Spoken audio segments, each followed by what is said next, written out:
here today with Jeramie Kling of The Absence, Inhuman Condition, Fore, like 27 other bands, Ex-Venom.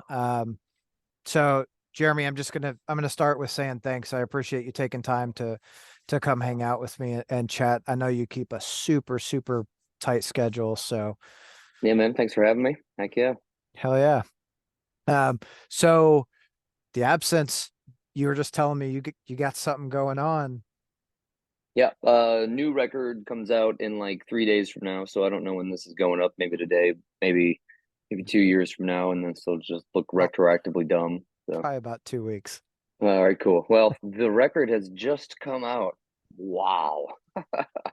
Uh anyways, new record out. It's just called the self-titled album, so there's no title. Artwork by Dan Goldsworthy that is just man, I love that guy so much. I shot him like a kind of maybe idea of what I wanted to look like, and what he sketched and sent back was not at all what we were talking about. Not at all. And it was like, hey, I just kind of ran in this direction. Let me know before I go too far. I don't know. I just something pulled me to it. And it was like, oh my God. Yes. Originally, it was just a shirt design we were going to have him do, and we were going to do something else for the album cover. And he just did that, and it was like, oh my God, that's the record. That's the album cover. I was like, there we go.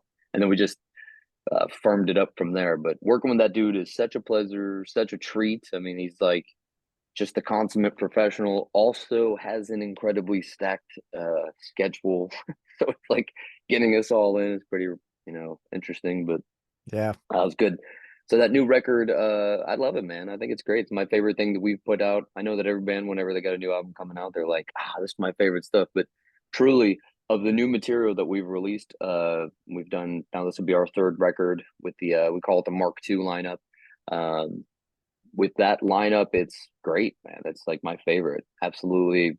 This thing wasn't even supposed to be. So fans, I mean, like we kind of had the did coffinized and had the band on a nice shelf, and it was like, okay, we're all good, like cool, we're at rest. And then Taylor just some like worm crawled out of the ground here in Florida, worked its way up his shed into his house, and then worked its way right into his ear, and he just was like, I wrote a new Absence song, and it was like, oh, okay, cool. Wow. So that was I think that was the Silent Eye. That was the first thing he wrote. That was our first single that we released on this album cycle.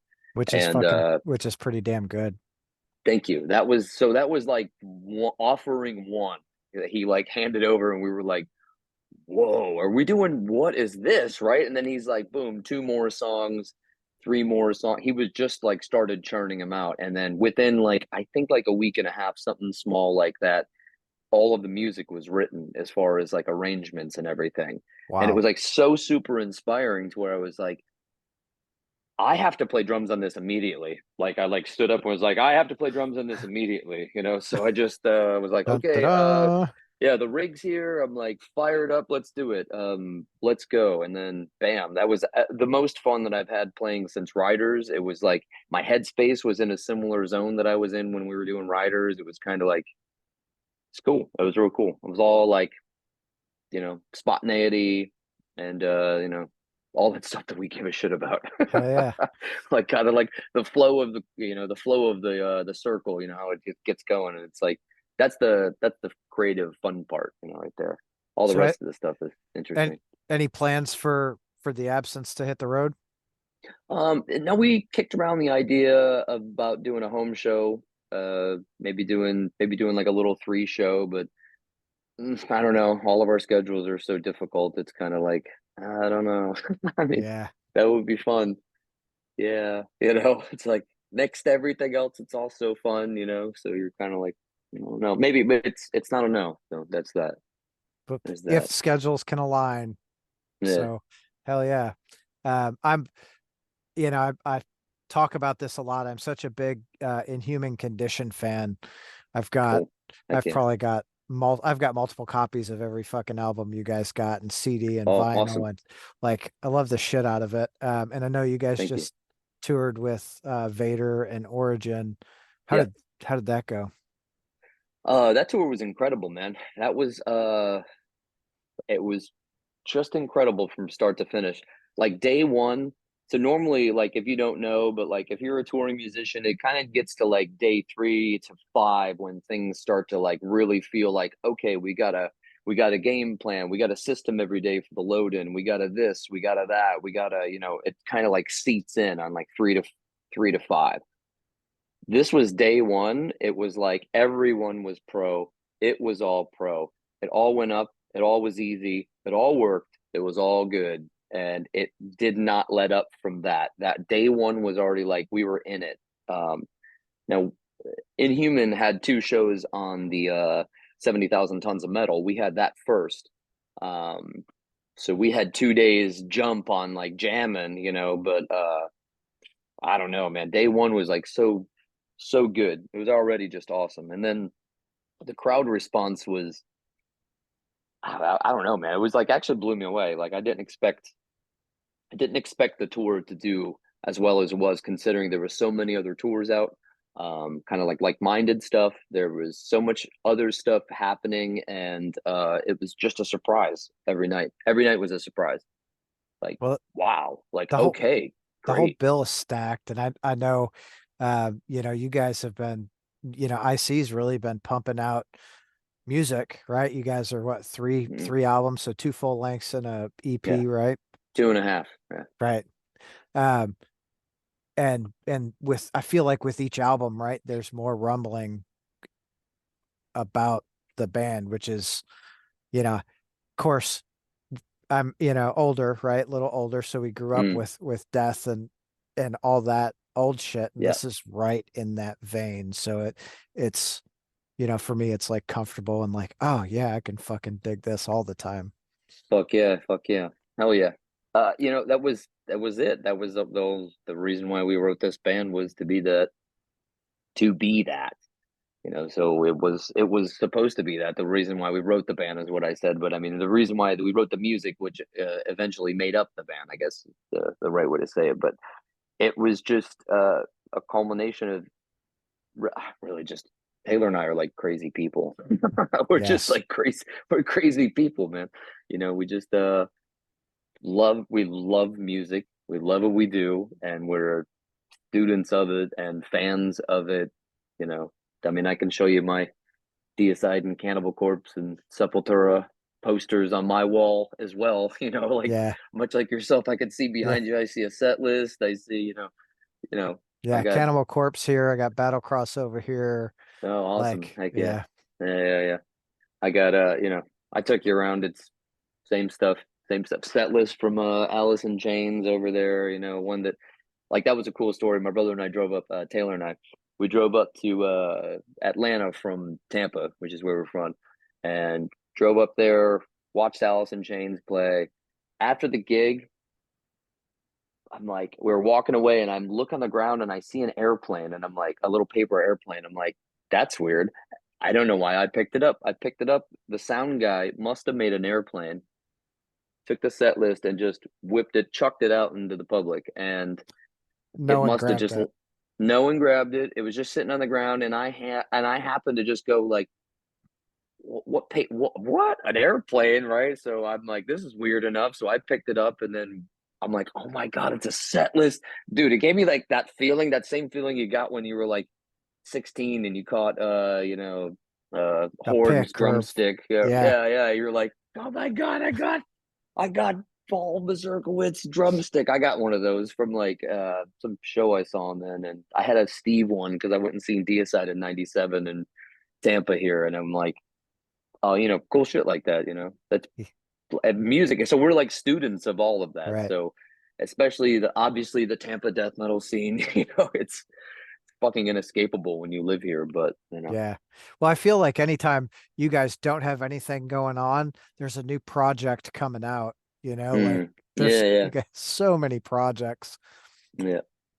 So we So, got we already started breaking away on maybe IC3, but maybe I don't know. We'll see. uh, We'll see r- where we go with that. right on. Well, Yeah, I'm here for it. So killer. Oh yeah. whatever. Um, I was going to ask you a question about IC, but I don't remember where that was going. Okay. All right. Out the window. Hmm. Boom. All right. So what, all your projects are fun. Is there a project that you really dig working on more than anything else? No, for me, it's really equal. I really, I just love music. I mean, I just love music. I love it. It's been my entire life, my entire life. And when I say that, I mean, my father wrote in I have a baby book. It's really, cute, full of like stuff like there's like little stuff like at 18 months, or at 6 months there, he wore this, it was like one of those things. And at 18 months, my dad had written in there, gave Jer a set of drumsticks. He jammed along with the entire Paranoid album from Black Sabbath. Okay, so I mean, this has literally been my entire life. Music is all, it's all and everything, and always has been, which is pretty amazing. So I just love like anything to do with it. Really, so like when I was a when we well when we were younger, like the absence, we had dreams of like, I just want to play Vakken or just want to play Hellfest or just want to get there and do this and do that thing. And we have these like milestones. Um, since I did both crewing and I played drums, and I kind of stopped doing front of house and I started jamming with Venom more. And in that time, 3 years, we had done all of the big festivals. So I did them. Cool. Yeah. And it's like that scene in Fight Club when it's like, well, I called my old man. I was like, well, now what, Dad? And like, what? Now what? Um, Fast forward to I didn't do front of house, and then some friends of mine were like, Carlos Cruz in particular from Warbringer was like, hey, will you come out and do front of house for us? And I was like, oh man, I haven't done it in a while. I'd love to. I don't know if my schedule will work out. Schedule permitted. It worked out. I got to go. And okay, so at this point, it'd been 3 years. I hadn't done any front of house stuff, no crewing, nothing like that. And about to roll the intro for the band. And while the intro is playing, I get the same feeling that comes over me when whenever I'm about to roll the intro and go play on stage. So it was at that moment that I realized that, like, oh, it's just being involved in music. It's just it's being here, being a part of this. Like when you're doing front of house, it's amazing. You're in control of a sound system. You are the vessel for which people hear their favorite band or they hear a new band. It's Yeah. such an important job, right? So I realized that it was just like, wow, it's like, okay, so it's really just being involved in music and doing it. So all of the stuff kind of hits me equally. I don't really have a favorite anything. I mean, I like parts of The Absence. I like parts of Inhuman.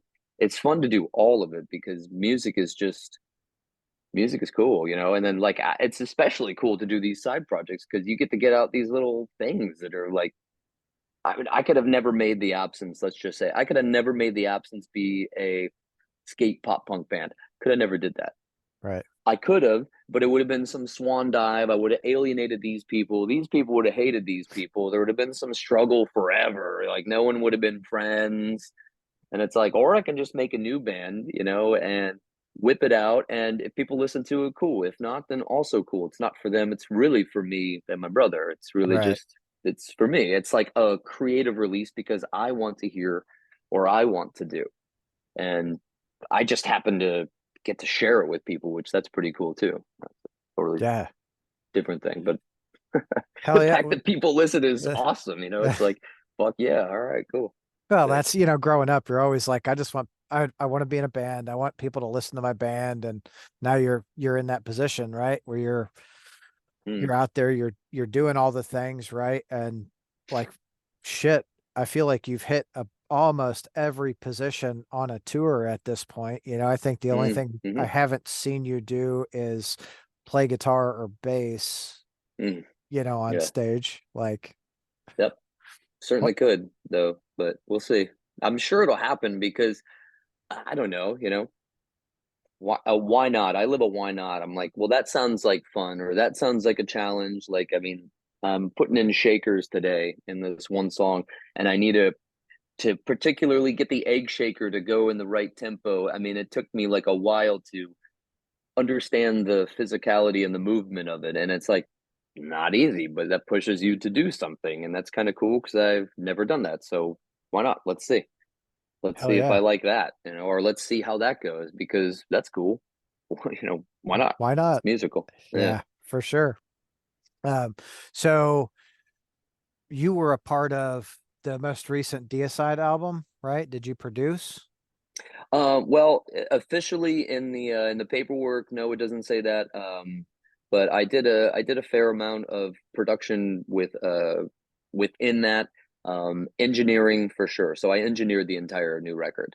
Okay. Um, so, but Deicide was really amazing, and they left any of like the production end of it, which I would also consider that to be producing. The production end of it, they left that all to Taylor and I. So we 100% just, you know, did what we did, got the takes we did, we went about it the way we did it. We the mic selection, like all of that stuff. Couple things here and there where it might have been like, oh, let's do this or let's go this avenue. All of it was all like reciprocated. It was a pretty great working environment, actually. Uh, the fellas in Deicide were like, "Oh my god, this was so smooth," and it was like, "Heck yeah!" That's all that we like. I mean, because it's like we like it to be easy, stress free, thumbs up. Like, yeah, that was fucking great. Cool. Like, Yep. it was a good time. It was a good experience because that's again making a record. I don't know, some people like the drama and the chaos and shit like that, and they're like, we're making a record and it's like, I'd much rather just have a good time, just Right. just enjoy it and walk away with memories and Yeah, I think all that everyone stuff. just, I mean, I prefer just have a good time. Like all that drama, fuck that. Life's too short. Yeah, yeah. So this scenario was killer. So engineering, and that was, you know I could have never, as a 15-year-old boy, imagined that my name would be in a Deicide record with engineering credits. I mean, get out of here. Right. I couldn't have even I couldn't have even fathomed that idea. I couldn't have even I didn't even know what the fuck that was. I couldn't have even like imagined that. I'm like, no way. So yet here we are. I mean, when I was in like high school science, ninth grade, I used to draw the trifiction on all of my folders.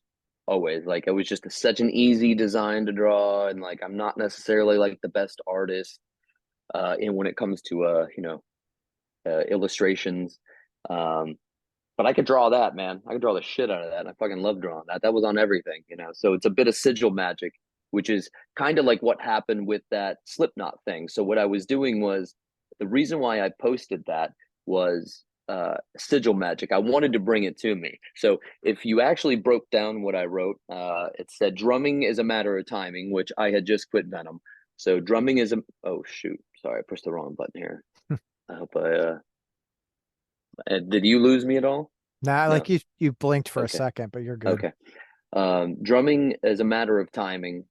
Um, invite the chaos.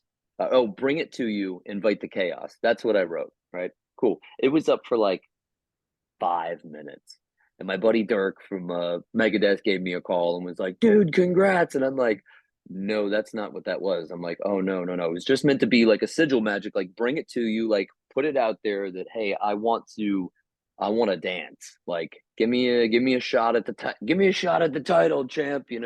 I'm here." Cool. Took it down. Whatever. That was on a Friday.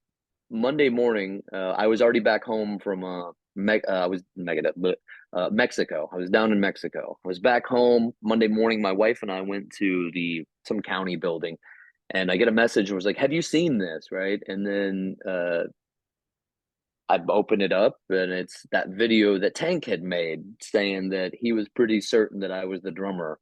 And then, man, it literally turned into like TMZ around. It was like, Oh, I'm sure. it was, it was wild, bro. I mean, it was a fun little 2 weeks. I'm not gonna lie. It was like really, really, really a lot of fun. And that's when I was like, well, sure. I mean, hell yeah, I'm 666. I was like, I just left Venom. I was like, come on, how more satanic do you get than that? Right.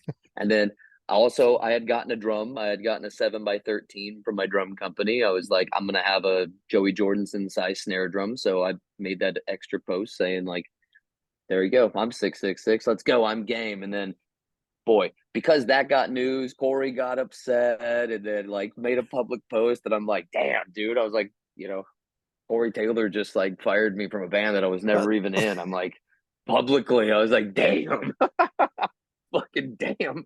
All right. If at the end of the day, nothing else, I'm like, that shit's fucking funny. I'm like, cool, right on. Cool. Hello, sir. right. Well, hopefully it brought some more people to some of your other bands to buy some of that Yeah, yeah, merch. So yeah. fucking It whatever. it did, man. It was cool. I mean, not at all what had intended with it, but again, there was like sigil magic. I think I'm a firm believer in that stuff. I think that stuff is true.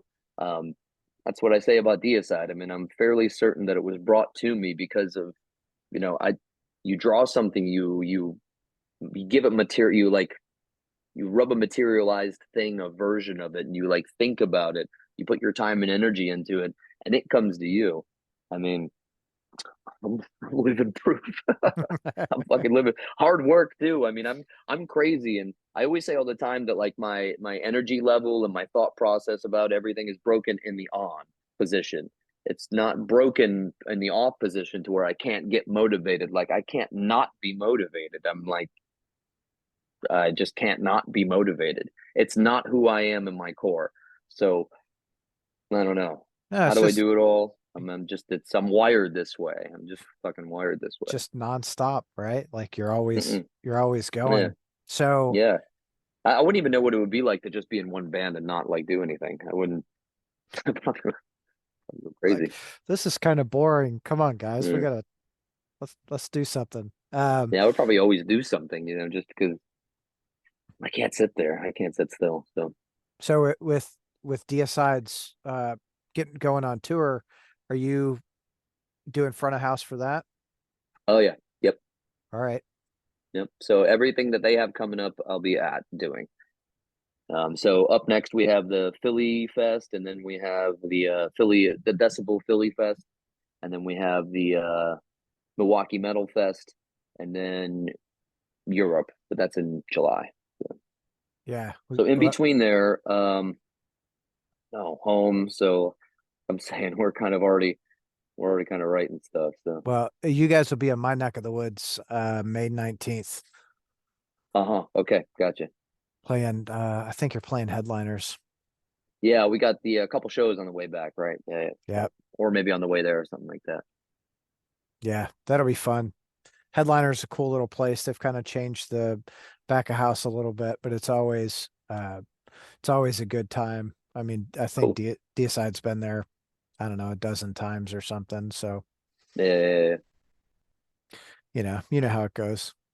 Yeah. Oh yeah. Yeah, Uh, so out with those guys, it's gonna be great, man. I love working for them. I mean, I'm just like a huge Deicide fan, so the fact that I get to mix this stuff is also killer. I mean, I'm like, I get to hear it the way that I'd like to hear it live, which, man, it's like such an incredible honor, to be able to, yeah, have that, be in that position, and then right. flip flop back and forth, like sing here, play drums here, do that. It's like fucking cool, man. Yeah, it's No gotta rest be for the cool. wicked. Well, and so Taylor's new to Deicide, but he's been Mm. 2 years now, something like that. Yeah, he's already been in 2 years. Golly. Huh. How fucking good for you guys, man. Keep kicking that, keep kicking ass. Fuck Uh, yeah, thanks, man. so, aside from the few things that we've already talked about, do you have plans over the next 12 months with, let's say Inhuman Condition? Like, hey, I really want to hit these metrics, or it's just kind of come as it comes? It's a little come as it comes, but it's very difficult with it's just again difficult with scheduling because three of us are just so goddamn busy. Yeah. Uh, Terry being the most busy, so it's just difficult. But we do have a Puerto Rican show coming up that is June 28th or 29th. I think it's 28th. June 28th, we play in Puerto Rico. That should be a rager, man. That should be a big rager. We're stoked and looking forward to that one. Hell yeah. Hell yeah. Um, I'd love to do some other touring. We were talking about maybe Mexico. We were gonna maybe do one at the beginning of June, but last minute, Obituary had booked a few shows after their Monomark tour. and that was right in that little time frame where we were going to jump in there and do something in Mexico. Sorry, Mexico. I've been trying, but you know, it's just scheduling, you know. But I mean, that's okay. That's cool. When we get to wherever we're getting, where it's going to be that'll be the time, you know. That'll be what it is. And I think it'll be awesome. I think a lot of people are very receptive to that band, and they just like it. And if they haven't heard it, they enjoy it. You know, it's something that they can take away, so they can take something away from the show, because we're all very much just ourselves and, you know, having a good time. I think a lot of Have a people good do time. enjoyed it, right? Like every Yeah. time I every time I talk to someone that's, that's seen the band, they're like, "Man, they're so fucking good live. They're such a good band." Oh, I'm cool. like, "Hell Hell yeah. yeah, that's Yeah. good shit." That's all we could hope for, just because we're up there being musicians and doing what we do, and that's loving the fuck out of the music, loving the fuck out of it, especially Florida. I mean, come on, look at outside. There it is. Can't I can't get away from it, you know. Yeah. I wouldn't want to, but I can't get away from it. Yeah. It's fucking nice out here right now too. I think we're about 70. Okay, killer. Hell yeah. That's Sun nice. shining. I'm like, "Thank you." It's been like 20, Yeah, 30. Fuck. brutal. Yeah. Yeah. It it's been great for us. So I bet. of course, that's where I'm like, well, I mean, you know, I always say this all the time, and like people are like, "Oh, I love up north," and I'm like, "Well, this came from Babyface. He's Cannibal Corpse's guitar tech, but he would always say, "Well, I never get tired of shoveling sunshine," and I'm like, "Man, that's the best thing to say when someone's on a gripe about something." You're like, well, "I mean, Yeah. I never get tired of shoveling sunshine down here," and they're like, "Yeah, well, you know, Yeah. yeah, yeah, Yeah. I keep trying to get my wife to move south. I'm like, "Come on, let's go south." She's like, "The kid's got to mm, graduate." I'm like, "All right. yes, That ma'am. All right, you got it. We'll make okay, it happen." all right, cool."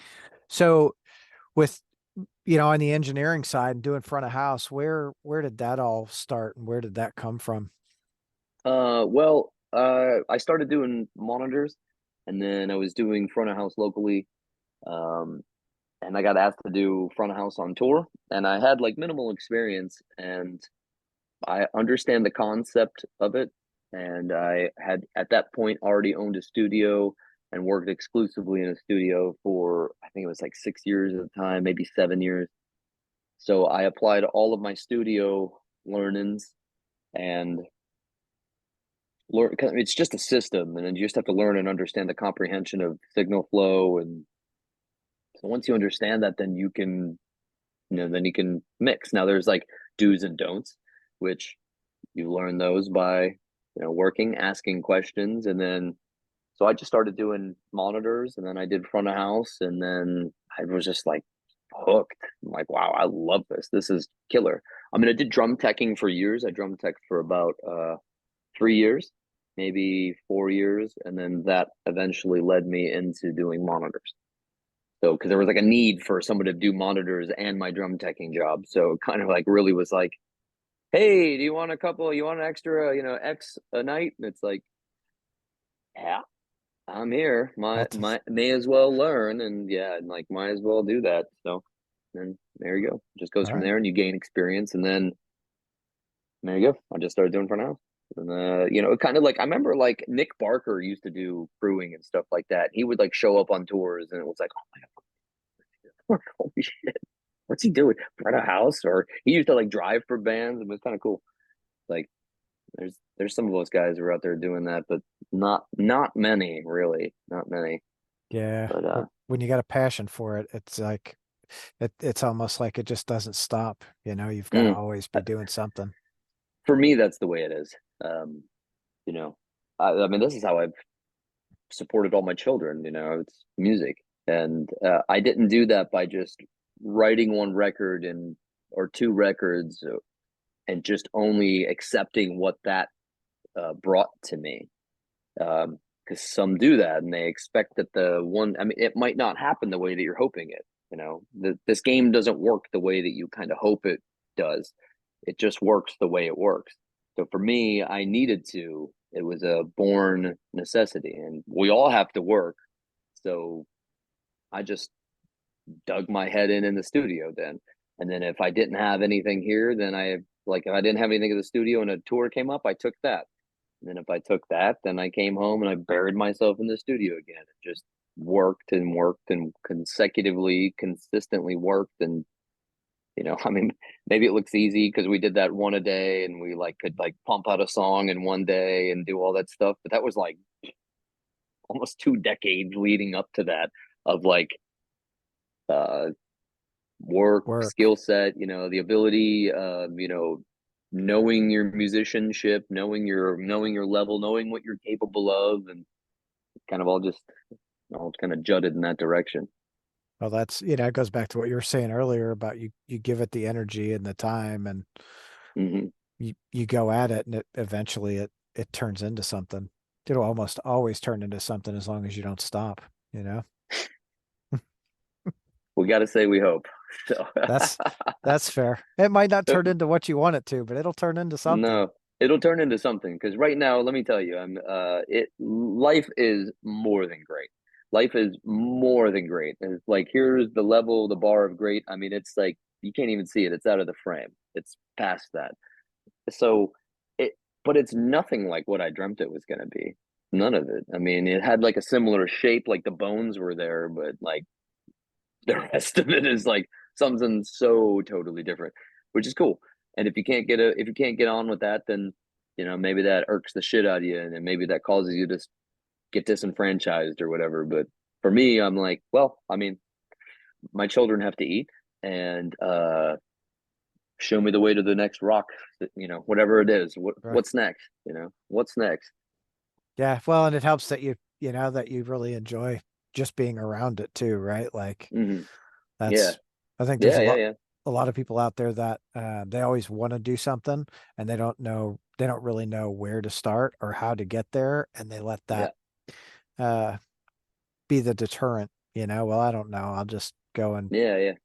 I again, my thought process there was broken in the on position, so it was always like it was just very clear cut for me that just move, and over there, then we're going there.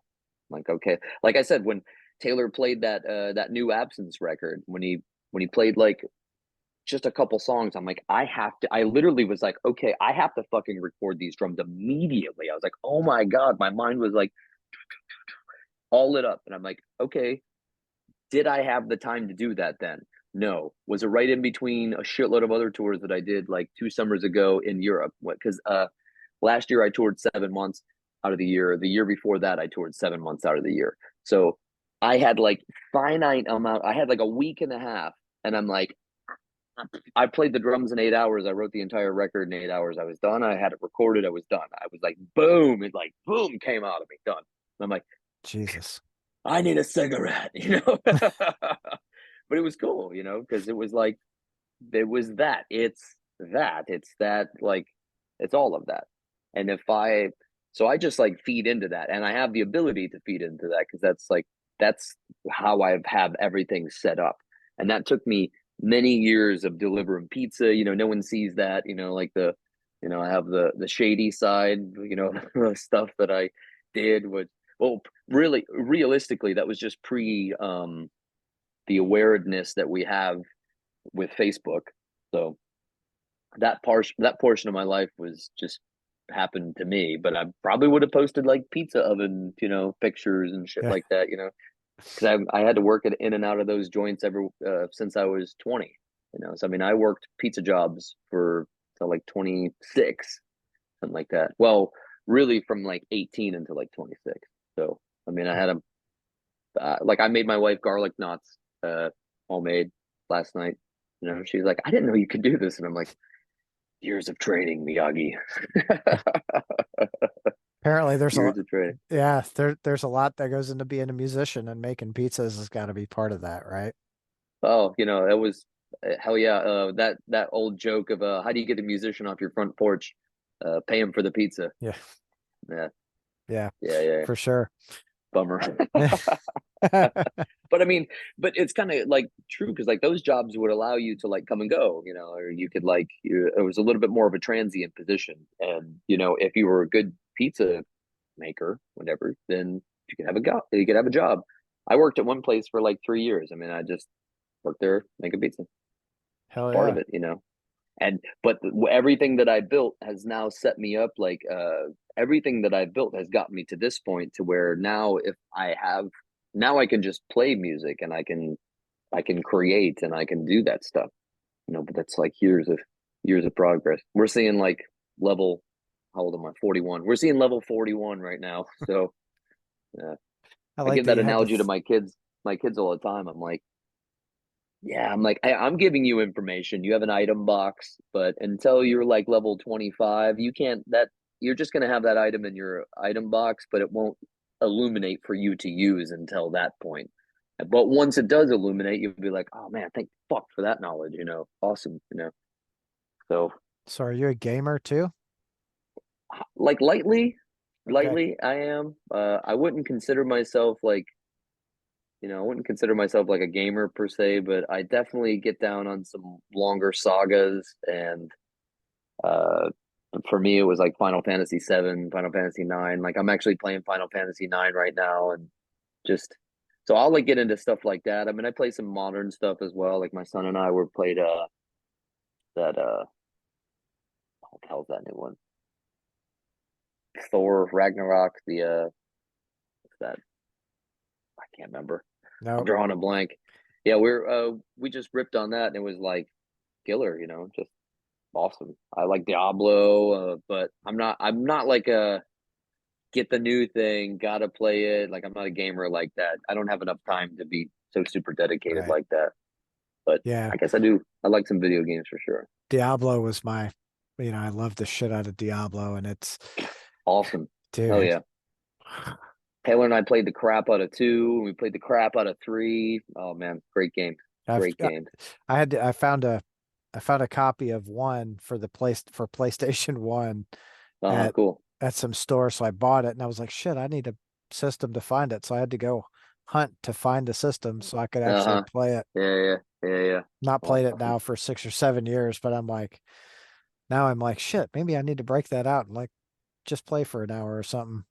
Man, I tell you what, I've just bought this thing. It's called it's a little handheld sucker. It looks like a Game Boy. It's about that big. It has a 3.5 inch screen, something like that, and it's loaded with 5,000 games.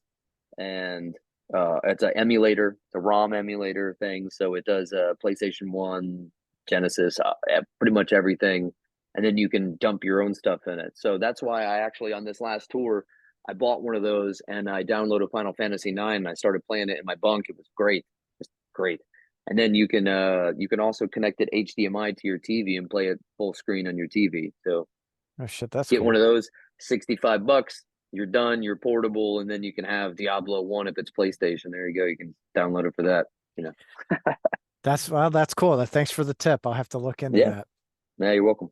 Uh, so out of all your years of touring, is there like a memory or an experience that really stands out to you? Like, man, this is the moment that I've been, hunting for.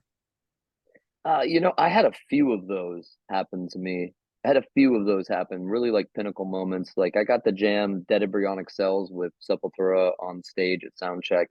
That was a kind of like, what the fuck? How do we get here? Um, I played my band. So I played The Absence for the guys in Arch Enemy wanted to hear. They were like, "What band are you in?" I said, "I'm in The Absence." They're like, "We'd love to hear it," and I'm like, "Oh, okay, so sure." And then like was like, "Oh, we'd love to hear it." Cool. And then like a day or so happened, and we were stopping at Walmart, and then Mike's like, "Yeah, I'd like to hear your band." I'm like, "Oh, really?" Like he's like, "Yeah, put it on." Literally, we're all sitting in the front lounge because we're all going in. So it's Daniel, Jeff, Jeff Loomis, of course, and Daniel Mhm. Erlandson and Charlie. We're all just sitting there, and I'm like, I'm a crew guy, I'm just like a drum tech for Daniel, which was pretty sick gig. I did monitors and drum tech for Arch Enemy, and man, I was like, all right, sure. So I put it on, and then like the first song, like nobody really talked. Riders of the Plague, nobody really said anything. They were like, oh, oh my God. Second song started and they were like, holy shit. Mike looks at me and is like, this sounds Swedish. And I'm like, yeah, liked all that. We liked all that stuff. Right. Whatever. he's like, wow, this is like really great, whatever. And everyone was like, oh my God, this is like really great. And we, dude, it made it all the way up to song 5. So World Divides, it was all the way up to that. It was like, huh, okay. Then we got to Walmart and like they were just all like, wow, this is like great. Well, cool. Jeff and Mike walked off.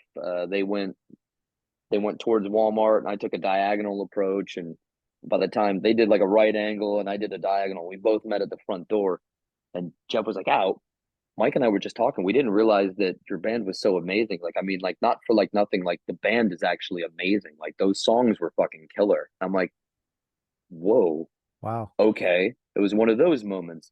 And I go into the deodorant aisle, and Daniel's there, which one of my favorite drummers as a young guy. Like listening to, I mean, I don't know. I love Florida death metal. I also really love Swedish death metal. I'm like a big fan of, well, I mean, the list is ridiculous, but at any rate, Daniel's in one of the top drummer lists because, I mean, for obvious reasons, him, Yeah. Henry Renta from Soil Work, and yeah, so uh, Stefan from Carnal Forge. I mean, like the list of guys is like, I got a tight little list of 4 to 5 up there, and Dan's there, and he was like, Jeramie, he's like, holy shit, dude, your band is so good. He's like, dude, you could actually just play the fucking drums for the rest of the tour. Of course, he was just joking, but he was like, wow. He's like, you're a fucking great drummer. And I'm like, wow. It was like after that, after like I had that moment, I'm like, holy shit. I'm like, this is it. Cause I mean, for like the Arch Enemy was a massive reason that the Absence was even a band. Like, I mean, 25%, and Yeah. it was maybe amongst the band because the original core 5 of us, we that was a mutual band for all 5 of us. It wasn't like, sometimes you have one guy that, oh, he's the jazz guy and he doesn't like any of that shit, or he only likes Gore Guts, the later records, whatever. That's very common. But Arch Enemy was like a 100% of all of us all loved that band. And it was crazy. It was like, oh my God, holy shit. It was like one of those damn moments. So Hell yeah. yeah, it was kind of like defining for me. I was, then call your dad. Now what? What's next? Yeah. Those things happen all the time. Those things happen all the time. Too so much so now that so much so it just sounds like you're bragging if you just talk about like your Tuesday. Even though your Tuesday isn't meant to be a brag, but I mean, some cool shit fucking happened on Tuesday. Just as a byproduct of the environment. But Yeah, that was a good one for me. it's great when cool shit happens. Mm. Yeah, well, yeah, that could be on a Yeah. shirt. Yeah. That's the next Inhuman Condition shirt. Inhuman Condition. It's great when great shit It, happens. it's great when cool shit happens. Oh, There you go. that's it. Yeah, yeah. Uh um so you said you I know we're probably not going to dig too deep into it, but you said you're kind of maybe starting on the number 3 full length for IC. Oh yeah, yeah, yeah, yeah. Because we're home and again broken in the arm position. It's like fresh off that tour. That tour felt great and it was very inspirational.